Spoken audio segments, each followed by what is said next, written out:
আসসালামু আলাইকুম। মালিহা হোসাইন আমন্ত্রণ জানাচ্ছি এনটিভির মধ্যাহ্নের খবরে।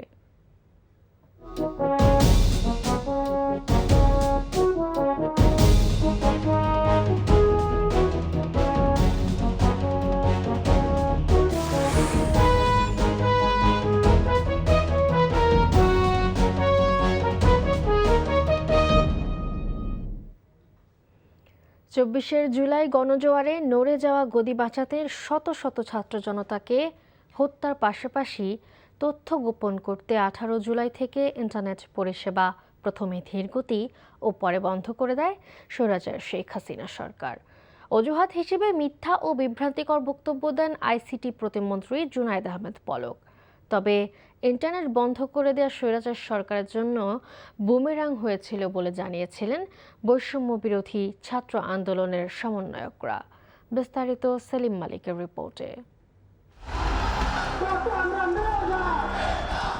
২০২৪-এর জুলাইয়ের মাঝামাঝি সময়ে ছাত্রদের আন্দোলন ক্রমেই জোরালো হতে থাকে। ১৬ জুলাই পুলিশের গুলিতে আবু সাইদ শহীদ হওয়ার পাশাপাশি সারা দেশে শত শত হত্যাকাণ্ডের খবর ছড়িয়ে পড়লে ক্ষমতার ভিত্তি কেঁপে ওঠে স্বৈরাচার শেখ হাসিনার। আন্দোলন দমাতে ১৭ জুলাই রাত থেকে মোবাইল ইন্টারনেট এবং ১৮ জুলাই ব্রডব্যান্ড ইন্টারনেট সম্পূর্ণ বন্ধ করে দেয় সরকার।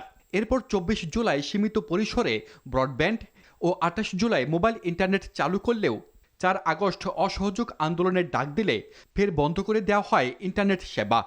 তারা বলছে যে সরকার ইন্টারনেট বন্ধ করে দিয়েছে। আমরা ইন্টারনেট সারা দেশে বন্ধ করিনি, ইন্টারনেট বন্ধ হয়ে গেছে। ইন্টারনেট বন্ধের কারণ হিসেবে মহাখালীর খাজা টাওয়ারে আগুনে ডেটা সেন্টার পড়ে যাওয়াকে দায়ী করে আসছিল স্বৈরাচার সরকার। তবে প্রত্যক্ষদর্শীরা জানান, খাজা টাওয়ারে নয়, আগুনে পড়েছিল দুর্যোগ ব্যবস্থাপনা ভবন। দুর্যোগ ভবনের সামনে একটা গাড়ি ছিল, ওইখানে আগুন লাগছে। আর আপনার ঝুলে থাকা যে কেবলগুলো এইখানে। আর খাজা টাওয়ারে আমি কোনো আগুন দেখিনি ওই দিন। একটা বিল্ডিং মাঝখানে আছে অলরেডি, এই বিল্ডিং পার করে কখনো খাজা টাওয়ারে আসার কথা না। খাজা টাওয়ারে অবস্থিত আইপি সেবাদাতা প্রতিষ্ঠান ফাইবার অ্যাট হোমের এই কর্মকর্তা জানালেন, ডেটা সেন্টার পুড়ে যাওয়ার নামে জনগণের সঙ্গে প্রতারণা করেছিল শেখ হাসিনা সরকার। খাজা টাওয়ার যদি আগুন ধরেও যায়, পুড়েও যায়, তাতেও আমাদের ইন্টারনেটের এমন অবস্থা না যে একটা বিল্ডিং ধ্বংস হয়ে গেলে সারা দেশের ইন্টারনেট বন্ধ হয়ে যাবে। কারণ আরও বিকল্প পদ্ধতিতে আসলে ইন্টারনেট চালু থাকতে পারত। সেটা এক ধরনের নাটক ছিল আমি বলবো। বারবার ইন্টারনেট সেবা বন্ধ করেও ঠেকানো যায়নি ছাত্র জনতার আন্দোলন। সমন্বয়করা জানান, ইন্টারনেট বন্ধ থাকায় বরং জোরালো আন্দোলন গড়ে ওঠে। যাত্রাবাড়ির এলাকায় ছিলাম, তো ওখানে তো জানেন সব থেকে বড় একটা হটস্পট ছিল এবং অনেক মানুষ মারা গেছে ওই এলাকায়। তো ওইখানে মসজিদের মাইকে ডেকে সবাই আন্দোলনে নেমেছে। মানে এটা তো আনএক্সপেক্টেড যে স্টুডেন্টদের একটা মুভমেন্ট, এখানে গুলি চলেছে এবং গুলি চলার পরে সাধারণ মানুষজন মসজিদে মাইকে ডাকছে এবং সাধারণ মানুষজন রাস্তায় নেমে আসছে। আনবিলিভেবল ছিল। আন্দোলনকারী যারা আমরা সবাই একটা জায়গাতে আমরা চলে এসেছিলাম যে আমরা সবাই শেখ হাসিনার পদত্যাগটা চাই। এর মধ্যে আমাদের কাউকে যদি তুলে নিয়ে কিংবা কোনোভাবে যদি বিবৃতিও দেওয়ানো হয়, কেউ এটা আমরা স্বীকার করবো না। এটাকে জোরপূর্বক হিসেবে আমরা চালিয়ে দেবো। যে জন্য এটা ছিল একটা বড় শক্তি। ইন্টারনেট বন্ধ করার মাধ্যমে স্বৈরাচার শেখ হাসিনার কোণঠাসা হয়ে পড়ার বিষয়টিও নিশ্চিত হন তারা। ছাত্রলীগ যখন ক্যাম্পাস ছাড়া হয়ে যায় তখন আমরা ধরে নিচ্ছিলাম যে সরকার পতন হয়ে যাবে। যখন ইন্টারনেট বন্ধ করলো তখন আমরা ধরে নিলাম দিস ইজ ফাইনাল সিগন্যাল যে শেখ হাসিনার পতন হয়ে যাচ্ছে। তারা কোনোভাবেই, আমরা বিভিন্ন দেশে দেখেছি স্বৈরশাসক যারা থাকে তাদের লাস্ট টুলটা হলো কি ইন্টারনেট বন্ধ করা।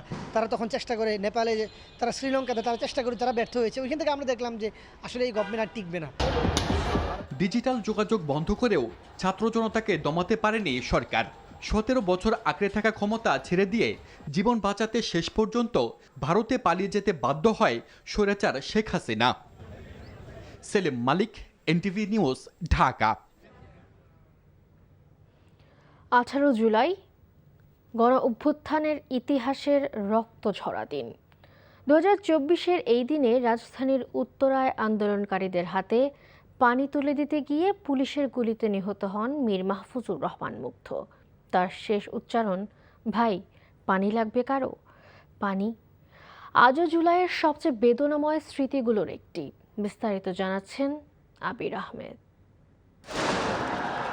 ২০২৪ সালের এই দিনে বৈষম্য বিরোধী ছাত্র আন্দোলনের উত্তাল সময়।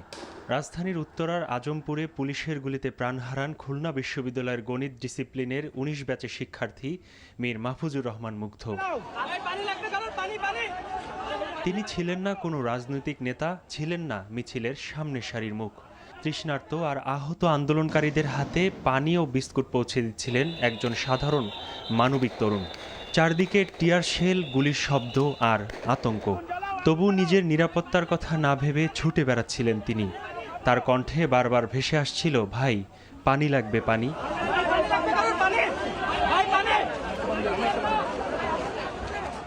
ঠিক সেই মুহূর্তেই পুলিশের গুলিতে থেমে যায় তার জীবন।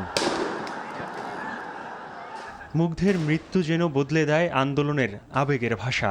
তার শেষ আহ্বান ছড়িয়ে পড়ে দেশ জুড়ে। সহমর্মিতা, সাহস আর আত্মত্যাগের প্রতীক হয়ে ওঠেন তিনি। তার আত্মত্যাগ শুধু সহপাঠীদের নয়, নাড়িয়ে দেয় পুরো দেশকে। এছাড়া ২৪-এর এই দিনে ধানমন্ডিতে পুলিশের গুলিতে নিহত হন রাজধানীর রেসিডেন্সিয়াল মডেল কলেজের একাদশ শ্রেণীর শিক্ষার্থী ফারহান ফায়াজ সহ আরও অনেকে। আবির আহমেদ, এনটিভি নিউজ, ঢাকা। বিশ্বকাপ ফাইনালে এবার মুখোমুখি দুই প্রজন্মের দুই তারকা লিওনেল মেসি ও লামিন ইয়ামাল। কয়েক বছর আগে ছোট্ট ইয়ামালকে দেখা সেই মেসি এবার ফাইনালে তার প্রতিপক্ষ। পুরনো সেই স্মৃতিকে কাকতালীয় মন্তব্য করে ইয়ামালের উজ্জ্বল ভবিষ্যৎ কামনা করেছেন আর্জেন্টাইন মহাতারকা। নিউ ইয়র্কের ফ্যানাটিক্স ফেস্টের ফাইনাল উইকেন্ডে মেসি জানিয়েছেন বড় ম্যাচের চাপ সামলানোর অভিজ্ঞতার কথাও। যুক্তরাষ্ট্র থেকে আরও জানাচ্ছেন কুশল ইয়াসির। নিউ ইয়র্কের ফ্যানাটিক ফেস্টের ফাইনাল উইকেন্ড যেন বিশ্বকাপ ফাইনালের আগাম মঞ্চ। হাজারো দর্শকের উপস্থিতিতে একই অনুষ্ঠানে অংশ নেন আর্জেন্টিনা ও স্পেনের অধিনায়ক, দুই দলের প্রধান কোচ ও টেনিস কিংবদন্তি নোভাক জোকোভিচ এবং ইংল্যান্ডের সাবেক তারকা রিও ফার্ডিনান্ড এ সময় উপস্থিত ছিলেন। ছোট্ট ইয়ামালকে কাছ থেকে দেখেছি, এখন ফাইনালে মুখোমুখি হব। বয়স কম হলেও ইয়ামাল এরই মধ্যে বিশ্ব ফুটবলে নিজের বিশেষ জায়গা তৈরি করেছে। তার উজ্জ্বল ভবিষ্যৎ কামনা করি। স্পেনের উদীয়মান তারকা লামিন ইয়ামালকে ছোটবেলায় দেখা আর বিশ্বকাপের ফাইনালে তার বিপক্ষে মাঠে নামাকে দারুণ এক কাকতালীয় ঘটনা বলে উল্লেখ করেন আর্জেন্টাইন অধিনায়ক। ছোটবেলায় আর্জেন্টিনার রাস্তায় ও মাঠে বন্ধুদের সাথে ফুটবল খেলেই প্রতিকূল পরিস্থিতিতে নিজেকে মানিয়ে নেওয়ার শিক্ষা পেয়েছি। সেই অভিজ্ঞতাই আজ দলের সবচেয়ে বড় শক্তি। বড় ম্যাচের চাপ সামলানোর রহস্য জানান তিনি। বিশ্বকাপের শিরোপা নির্ধারণের আগে ফ্যানাটিক্স ফেস্টের এই আয়োজন ফুটবল প্রেমীদের বাড়তি উন্মাদনায় ভাসিয়েছে। 18 এই সোনালী ট্রফির জন্য ফুটবলের এই মহালড়াই শেষ পর্যন্ত কার পক্ষে যাবে এই ট্রফি তা দেখা যাবে 19 July. Kushal Yasir, NTV news, New York, যুক্তরাষ্ট্র। এই ছিল মধ্যাহ্নের খবরে। এই খবরের ভিডিও সহ আপডেট জানতে ভিজিট করুন এনটিভি অনলাইন www.ntvbd.com। এছাড়াও এনটিভির জনপ্রিয় সব অনুষ্ঠান ও খবরের আপডেট জানতে ভিজিট করুন আমাদের ইউটিউব ও ভেরিফাইড ফেসবুক পেজ। 2টায় দুপুরের খবর দেখার আমন্ত্রণ রইল। ধন্যবাদ সবাইকে।